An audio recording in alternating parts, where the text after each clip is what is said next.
नमस्कार मित्रांनो, मी निखिल कट्टे लोकसंवाद मराठीच्या राजकीय कट्ट्यावरती सर्व प्रेक्षकांचं सहर्ष स्वागत करतोय। सांगोला तालुका नगरपालिका निवडणूक रणधुमाळी 2025 ही अगदी अटातटीची आपल्याला पाहायला मिळते। यामध्ये जे उमेदवार आहेत ते आपल्या प्रभागामध्ये जाऊन लोकांच्या समोर आपल्या ज्या काही असणाऱ्या समस्या आहेत ते समजून घेण्याचा प्रयत्न करत आहेत। याचबरोबर विकासाच्या अनुषंगानं या लोकांची जी कामं आहेत ती कशा पद्धतीने येणाऱ्या काळामध्ये सभागृहामध्ये मांडता येतील याच अनुषंगाने खरं तर आज आपण प्रभाग क्रमांक 4 मध्ये जे उमेदवार आहेत विनोदभाई बाबर यांच्याशी आपण खरं तर चर्चा करणार आहे की त्यांचा जो प्रचार यंत्रणा आहे ती कशा पद्धतीने सध्या शहरामध्ये प्रभागामध्ये काम करते। विनोदभाई बाबर आपल्या सोबत आहेत। प्रथमतः बाबर साहेब, जो तुमची प्रचार यंत्रणा सुरू आहे ती कशा पद्धतीने सुरू आहे शहरामध्ये? नमस्कार, जय महाराष्ट्र। प्रचार यंत्रणा आम्ही होम टू होम जे यापूर्वी सर्वसामान्य जनतेच्या घरापर्यंत जाऊन काम करत होतो, आताही प्रचाराची आमची यंत्रणा ही प्रत्येकाच्या दारात जाऊन त्यांची समस्या समजावून घेणे, रस्त्यावर उभा राहून स्पीकर करणं न करता दारोदारी घरोघरी जाऊन त्यांची समस्या समजावून घेणे आणि आपला उमेदवार आपल्यासाठी उभा आहे हे सांगणे, अशा प्रकारे आम्ही होम टू होम प्रचार करत आहोत। लोकांचे प्रश्न समोर काय आहेत ते प्रचाराच्या दरम्यान?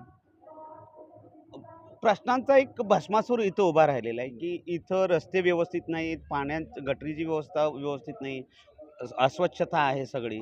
या संदर्भात मी वेळोवेळी आंदोलन करून नागरिकांना न्याय देण्याचा प्रयत्न केला, पण इथे जे प्रशासन असेल किंवा लोकप्रतिनिधी असतील त्यांचा म्हणावा तसा प्रतिसाद किंवा त्यांनी तसं म्हणावं तसं काम केलं नाही।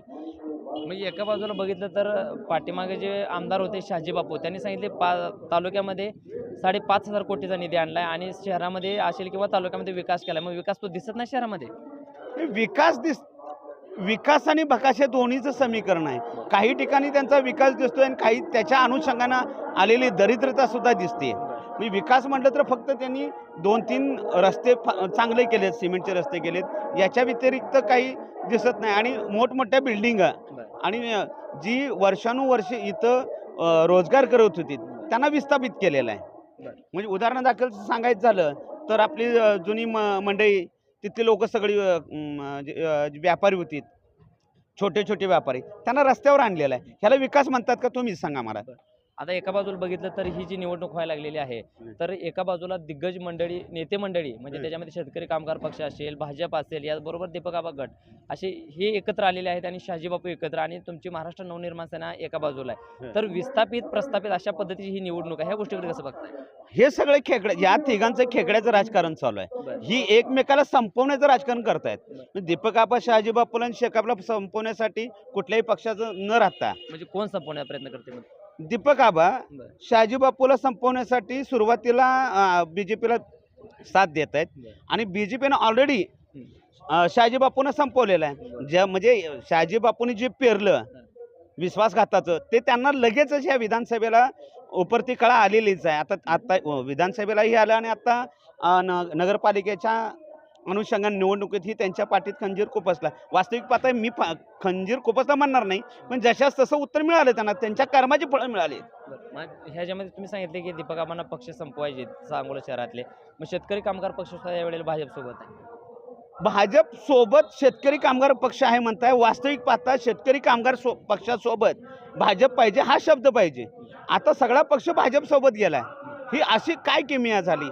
म्हणजे स्वर्गीय आबासाहेबांचे विचार ह्या तिघांनी मातीला मिळवलेले आहेत। आता एका बाजूला जर बघितलं तर सांगोला शहरामध्ये जे डिजिटलायझेशन जे झालेलं आहे की प्रत्येक उमेदवारांना म्हणजे आपला प्रचार करण्यासाठी वेगवेगळ्या पद्धतीच्या गाड्या असतील, बॅनर असतील शहरामध्ये लावावं लागतात, आपला प्रचार करावा लागतो, या गोष्टीकडे कसं बघताय? नाही, डिजिटल त्यांनी वर्णच चालले हो, खाली त्यांना समस्याच दिसणार। डिजिटलायझेशनमध्ये मोबाईलमध्ये त्यांचा प्रचार दिसतोय, पण त्या घरात गेल्यानंतर त्या घरात काय शिजतंय, त्या घरातल्या समस्या काय आहेत ह्या कुठल्याही उमेदवाराला माहीत नाही। गेली 15-16 वर्ष मी ह्या सांगोला नगरपालिकेमध्ये प्रशासनाच्या विरोधात असेल, सरकारच्या विरोधात असेल, या सगळ्यांच्या विरोधात आंदोलन करून गोरगरीब जनतेला न्याय देण्याचा प्रयत्न करतोय मी। मग आता एका बाजूला बघितलं तर दिग्गज नेते मंडळी आहे आणि तुम्ही एका बाजूला आहे, तर ह्याच्यामध्ये विजयाचा गुलाल कशा पद्धतीने मिळवणार तुम्ही? हे सर्व मतदार जनता जी लोकशाहीमध्ये मतदार राजा आहे यांनी जर ठरवलं ह्या धनदांडग्यांना दल घडवायची तर माझा विजय निश्चित आहे। आणि माझी मतदारांना नम्र विनंती आहे, आता जी काही धनदांडग्यांची आज तुमच्याकडे पायघड्या घालत आहेत. गेली 9 वर्ष तुमच्याकडे त्यांनी डोंकणही पाहिलं नव्हतं. ज्या वेळेला ह्या गटरीमध्ये रस्त्याचं इतकं खराब होतं, म्हणजे अवस्था खराब होती, त्यावेळेला विनोद बाबर धरणे आंदोलन करून आमरण उपोषण करून रस्त्यावर बसला होता की तहसील कार्यालयासमोर. त्यावेळेला याच आमदारांनी मला आश्वासन दिलं होतं की हे रस्ते व्यवस्थित करू. काही लोक त्यांची त्याचनंतर